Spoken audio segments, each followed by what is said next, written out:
Propaganda, Advertisements, and Their Effects on Beauty Standards by Lily Jacobson and Lucilla Fell. Propaganda is the dissemination of information, facts, arguments, rumors, half-truths, or lies to influence public opinion. Propaganda began in the 17th century. Advertisements are a notice or announcement in a public medium promoting a product, service, or an event.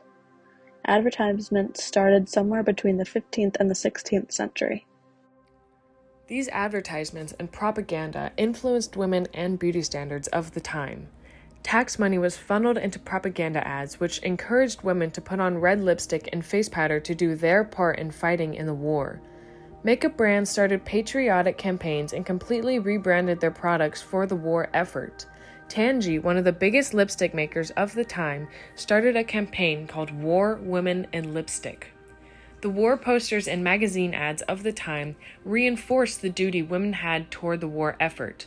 Although women at the time were mostly occupying the private space, the war campaign of Rosie the Riveter inspired many of them to take their work to the public. The war campaign glamorized war work, always showing that women maintained their femininity while working in the plants. One aspect that researchers mentioned about this era is how women adapted to factory work without uniforms or safety equipment. Women are faced with a constant barrage of advertisements every day and the subliminal messages that come with this visual assault. The messages are fed by years of sexism and over-sexualization in the media and work together to shape actions of female consumers. Several studies have demonstrated that beauty advertisements have negative effects on female self-esteem and self-image, and that these effects have implications in other areas of women's lives, like mental health. Propaganda and advertisements are important because of their immense impact on women and beauty standards. Propaganda and advertisements have influenced the beauty industry by changing how women think about themselves. The beauty industry has realized the power and influence it has over women, whether in good or bad ways. The beauty industry can influence women to want to change themselves and their bodies through negative advertising. This topic is interesting to us because we have both been personally affected by beauty propaganda and advertisements.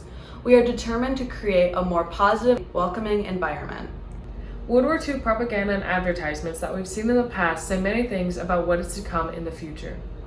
One thing to make note of is how easily manipulated women were in the past and the social norms that were pushed onto them at the time.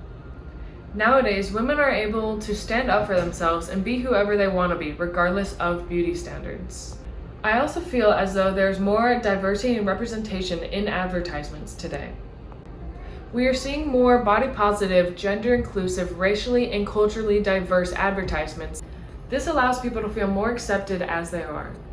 And there's not as much pressure to hold oneself to peak beauty standards, given that there's no single ideal look nowadays. Thank you for watching. We had a fun time researching and learning more about this topic. We hope that you continue to love yourself and stay true to who you are despite certain beauty standards.